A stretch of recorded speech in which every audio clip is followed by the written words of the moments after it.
जय श्री राम, हर हर महादेव। आज नरेंद्र मोदी जी ने दिल्ली में सेंट्रल विस्टा प्रोजेक्ट के माध्यम से सेवा तीर्थ का उद्घाटन किया है।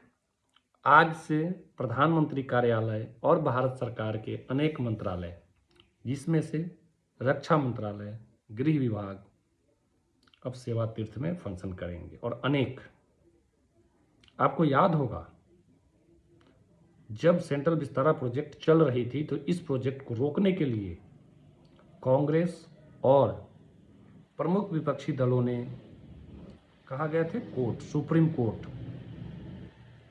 क्यों? तो इससे पर्यावरण से लेकर सरकार की फिजूल खर्ची बताई थी। असल मुद्दा था कि कांग्रेस के तमाम नेताओं के घर, मंत्रालय के ऑफिस किराए पर चलते थे। उससे उनकी कमाई, अच्छी खासी मोटी कमाई होती थी। जहां सरकार का खर्च 5 रुपया होना चाहिए, वहां पे 500 रुपये खर्च होते थे। मोदी जी ने इस फिजूल खर्ची पर रोक लगा दी और उनके अवैध वसूली पर रोक लगा दी। उनका पीड़ा और दुख यहीं नहीं रुका, असली वजह कुछ और है। होता क्या था, जब इनके घरों में ऑफिसेस चलती थी तो उस हिसाब से जो अधिकारी थे उनके साथ निगोशिएट करते थे। उनको अलग अलग तरीके से प्रलोभन भी होता था। और सबसे इंपॉर्टेंट चीज, जब एक ऑफिस से दूसरे ऑफिस जब कोई फाइल मूव करती थी तो उसके बीच में जो आप खबरें सुनते थे, जो ये इंफॉर्मेशन लीक हो गई, ये लीक हो गया फाइल, बहुत चीजें होती थी। अब एक तो सरकारी अधिकारियों को एक ही कंपाउंड में सारा चीज करना पड़ेगा। फाइल कभी कंपाउंड से बाहर जाएगी नहीं, तो मतलब आपको सेक्रेसी और प्राइवेसी चीज पर लगाम लगी। सरकार की फिजूल खर्ची पर रोक लगी, ठीक। और सबसे बड़ा चीज यही तो कमाई था, जो सरकार का एक इंफॉर्मेशन लीक करवाओ और सरकार को घेरो। अब हो गया। बाबू साहब लोग, भैया साहब 11 बजे जाएंगे, 12 बजे जाएंगे, प्राइवेट ऑफिस है, बायोमेट्रिक करके तो मोदी जी ने पहले ही कंट्रोल लगा दिया था, तो कैंपस में अंदर ही सब कर दिया। हाँ, एक चीज और इसके साथ हो रहा है। नरेंद्र मोदी जी ने बहुत पहले बोला था, हम देश से गुलामी के प्रतीकों को मिटाएंगे। देश की जनता ने गुलामों को और गुलामी वाली सरकार को 2014 में हटा दिया था। और जब जनता ने गुलामी वाली सरकार को हटाया था तो सरकार अब गुलामी के प्रतीकों को मिटा रही है, चाहे वह राजपथ से कर्तव्य पथ, राजभवन से कर्तव्य भवन, और अब आरसीआर से कल्याण, जन कल्याण मार्ग, और अब सेवा पथ। यह एक आपको सुनने में बड़ा छोटा सा बदलाव लगेगा, लेकिन यह छोटा बदलाव नहीं है, यह आपके मानसिकता का बदलाव है। और जिस दिन आप स्वदेशी, अपने भारतीयता होने पर स्प्राइड करने लगेंगे, यहीं से एक नए भारत, सक्षम भारत, स्वाभिमानी भारत और शक्तिशाली भारत की नींव होती है। यही नरेंद्र मोदी जी पिछले 11 सालों से कर रहे हैं, ठीक। दूसरा चीज कि इसी प्रोजेक्ट के माध्यम से जो बाबू साहब लोगों को जो ट्रांसपोर्ट, टीए डीए, बहुत चीजें होती थी, गाड़ियों को किराया रखो, ये चीज रखो, यहां पे भी रोक लगी है। एक चपरासी एक फाइल लेके गया दूसरे ऑफिस में और दिन भर पड़ा हुआ है, अब वो चीजें नहीं होंगी।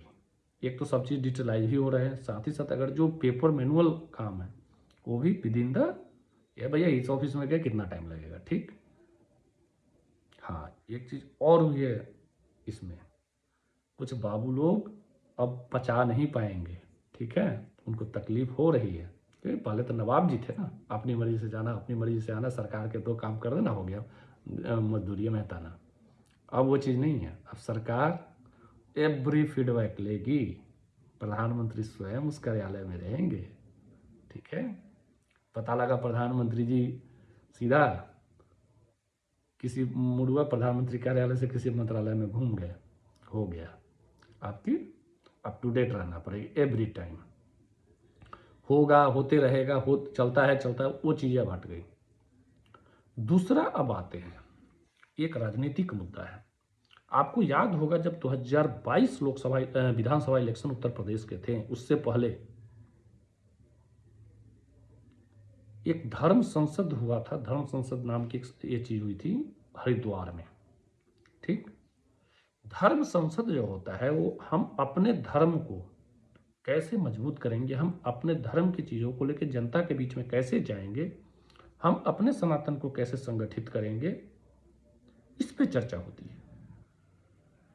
ठीक, उसके बाद अगर हमारे सनातन में मतलब कोई समाज छूट जा रहा है तो उसके यहाँ हम कैसे अप्रोच करेंगे, उनको कैसे उस चीज़ों से निकालेंगे दलदल से। अगर किसी चीज़ को, कोई चीज़ को, धन संपत्ति या किसी चीज़ की कमी है तो उसको कैसे हम पूरा करेंगे। यहाँ पे धर्म संसद में पता है क्या हुआ था, और उसके मुख्य वक्ता कौन थे, प्रमुख वक्ता कौन थे? दीपक त्यागी उर्फ यति नरसिम्हानंद, पूर्व समाजवादी नेता। ठीक, और समाजवादी नेता होने में कोई दिक्कत नहीं, मैं फिर से बोलता हूं, समाजवादी नेता होने में कोई दिक्कत नहीं है।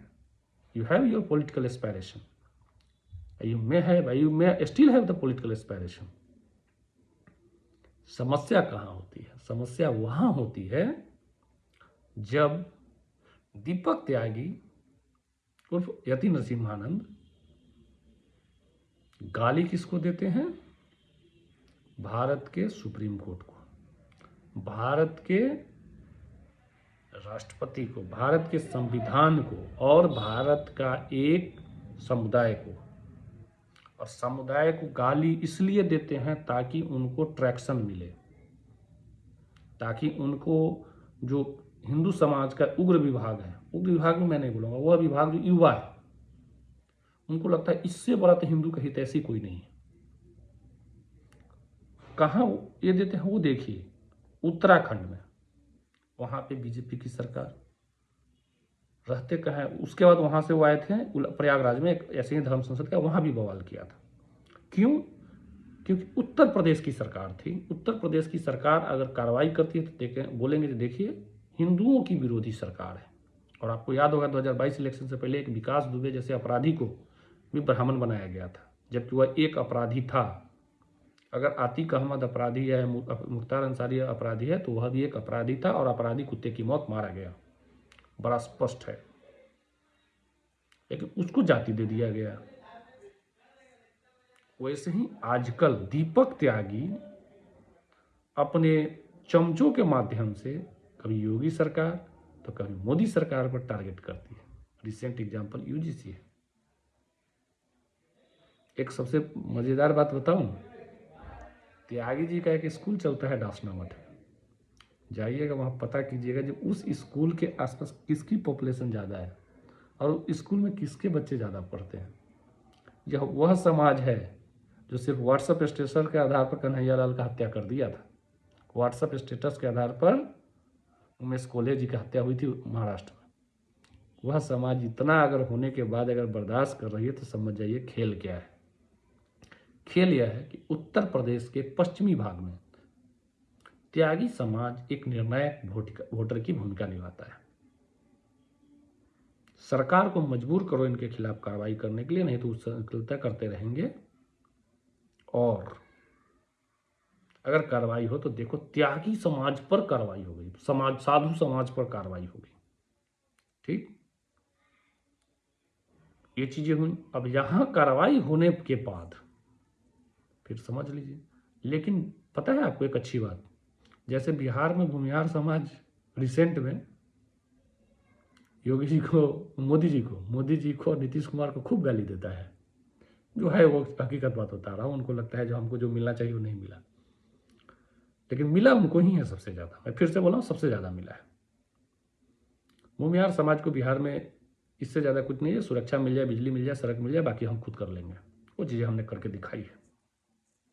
लेकिन जब वोट देने जाता है, चाहे कितना भी नाराज हो, बिहार का जैसे भूमिहार ब्राह्मण समाज, क्षत्रिय समाज लालू को नहीं आने देना इसलिए वोट करता है, उसी तरीके से यूपी का त्यागी समाज चाहे कितना भी शोर मचा ले बीजेपी से, वह बीजेपी का है, बीजेपी के लिए ही है, और बीजेपी भी उनका बखूबी ख्याल रखती है।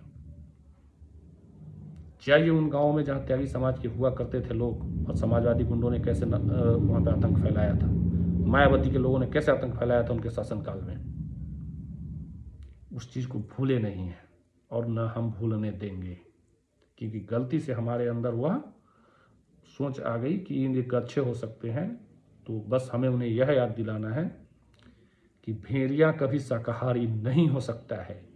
अगर भेड़िया शाकाहारी होने का दावा कर रहा है तो याद रखिए, भेड़िया शाकाहारी होने का दावा इसलिए कर रहा है क्योंकि आपको आपके समुदाय से अलग किया जाए, एक एक करके आपका शिकार किया जाए। तो ऐसे भेड़ियों से सतर्क रहें और धर्म के नाम पर धंधा करने वाले ऐसे ढोंगियों से भी सतर्क रहें। और इन्हीं के मठ के एक उदिता त्यागी जी हैं, मैं नाम ले रहा हूँ, उन्होंने कुछ दिन पहले बोला था कि भैया मैं तो आमरण अनशन चलाऊंगा। उस दिन, उससे पहले कुछ दिन उन्होंने कौन सा एक वाहिनी बनाया था, उन्होंने तो आग लगाने की ही धमकी दे दी थी, सुसाइड की धमकी दे दी थी। क्या क्या बोल दिया था।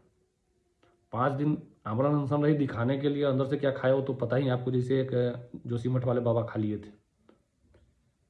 और छठे दिन शायद उनका अनशन टूट गया क्योंकि कोई मनाने नहीं गया। तो होता है, राजनीतिक स्टंटबाजी है। चिंता का विषय यह है कि उनके ही बायो में यह लिखा गया है कि वो भाजपा के महिला मोर्चा के क्षेत्रीय अधिकारी हैं। क्या भाजपा उत्तर प्रदेश के नेता सो रहे हैं? भाजपा एज ए संगठन वहां सो रही है? क्या ऐसे पर कार्रवाई नहीं कर सकती है? ये सबसे बड़ी बात है। और मेरा अनुरोध है भाजपा उत्तर प्रदेश के पदाधिकारियों से, ऐसे लोगों से दूर रहे। एक और चीज है, रिसेंट पेड ट्वीट्स को लेके, एक महिला है और ऐसे अनेक महिलाएं हैं जिन्होंने 2 दिन पहले तक रेखा गुप्ता जी को बोला कि आप काम पर ध्यान दीजिए, पीआर मत कीजिए। एक राघव चड्ढा की मतलब सेंट्रल की स्कीम थी उड़ान यात्री करके, उसको 2024 से ही इंप्लीमेंट कर दिया गया था। फर्स्ट उसका प्रोजेक्ट कलकत्ता एयरपोर्ट पे 13 दिसंबर को लागू हुआ था, अगर मैं गलत नहीं हूं तो। डेट एक आध दिन इधर उधर हो सकता है। लेकिन यहां पे राघव चड्ढा जी आए, पीआर को पैसा दिया, राघव चड्ढा जी के पहल से यह चीज हुआ। ऐसे लोग हैं जो भाजपा से भी पीआर का पैसा खाते हैं, ठीक है, आपसे भी खाते हैं, तो समझ आइए। और ये आइडियोलॉजी के सिपाही अपने आप को बोलते हैं। ऐसे बुआ जी लोग हैं। एक दो बुआ जी का तो शिकायत है, मौसी जी का, रूठी मौसी जी का, जब निशिकांत दुबे जी डीएम क्यों नहीं खोलते हैं। जय श्री राम।